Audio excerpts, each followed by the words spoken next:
Mga ka-JFV Day, you are my day.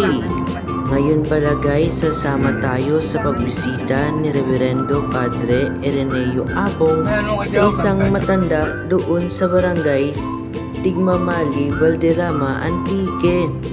Minsan guys, napapasama tayo sa mga pari natin dahil sa malayo ang kanilang pinupuntahan. Kailangan natin silang tulungan sa kanilang bukasyon o misyon upang may pamamahagi ang magandang balita ng Panginoon.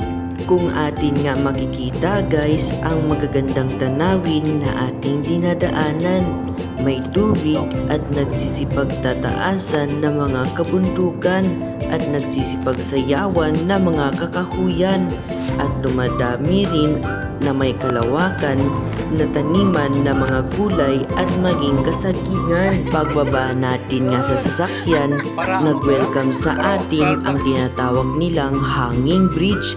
Ito ang pinakamahabang hanging bridge na aking nadaanan. Bago tayo makapasok doon sa barangay Tigmamali, Valderrama, Antique, dadaan tayo sa hanging bridge na ito.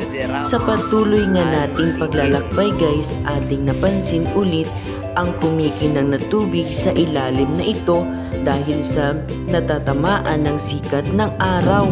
Umaakit din sa ating paningin ang naglalakihan na may kahabaan at kataasang mga kabundukan. So ayun na nga guys, nakalapak na nga tayo dito sa barangay Tigmamali, Valderrama, Antique.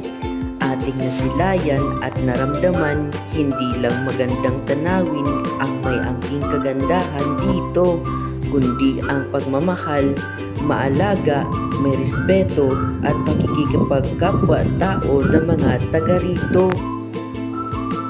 So dito tayo guys ngayon sa barangay Tigmamali, Valderrama, Antique. So makikita natin, napakaganda ng view guys, parang nasa dagat ka lang, pero hindi yan dagat kundi malaking ilog. Malaking dito lang yan sa Tigmamali, Valderrama, Antique. So makikita natin guys dito sa likod natin, yan yung dinaanan natin kanina na mahaba nga bridge. Yan ang tinatawag dito na hanging bridge. Shout out nga pala guys kay Manong Daniel na ating driver, kay Nanay Lulet at kay Reverendo Padre Ireneo Abong. Sa atin ng pag-uwi guys, makikita din ang magandang tanawin sa paglubog ni Haring Araw. Sa muling paglalakbay,